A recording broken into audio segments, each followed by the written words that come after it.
Hi, and welcome to 3 Things in 3 Minutes. I'm Nersi. Today, we are looking at Lord of the Rings Fate of the Fellowship for Z-Man Games. It plays 1 to 5 players and plays in 60 to 150 minutes. So what it's about, Fate of the Fellowship is a cooperative strategy game built on the pandemic system that retells the Lord of the Rings. Players will have to complete 3 randomly drawn objectives and finally destroy the One Ring in Mount Doom while holding off Sauron's army marching towards Havens and the Nazgul searching for Frodo and the Ring.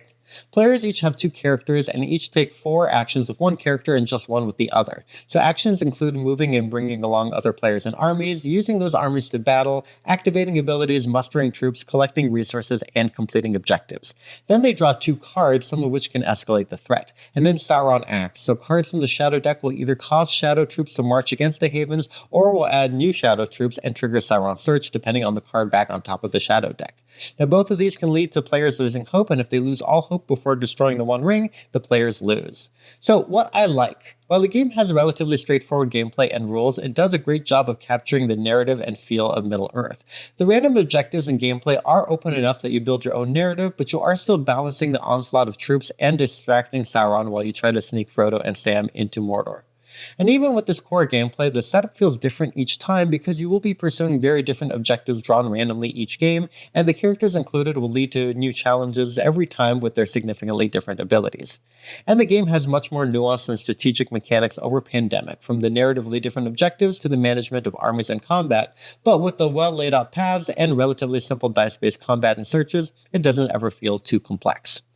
So, points to consider. With all of the additional elements, the map of Middle-earth, as big as it is, can get crowded, especially once you have large numbers of troops and characters vying for the same spot, making it easy to lose track of who's supposed to be where, especially if you all too easily knock the pieces out of place.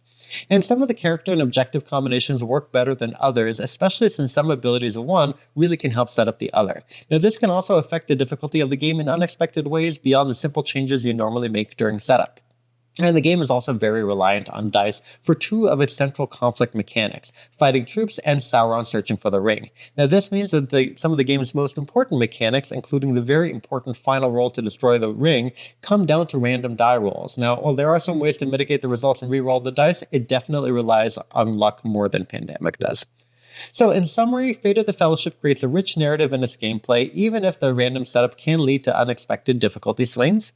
It adds interesting battle mechanics, though the results of the game can rely heavily on die rolls, and the game still remains accessible and easy to get into, except for its frequent map crowding.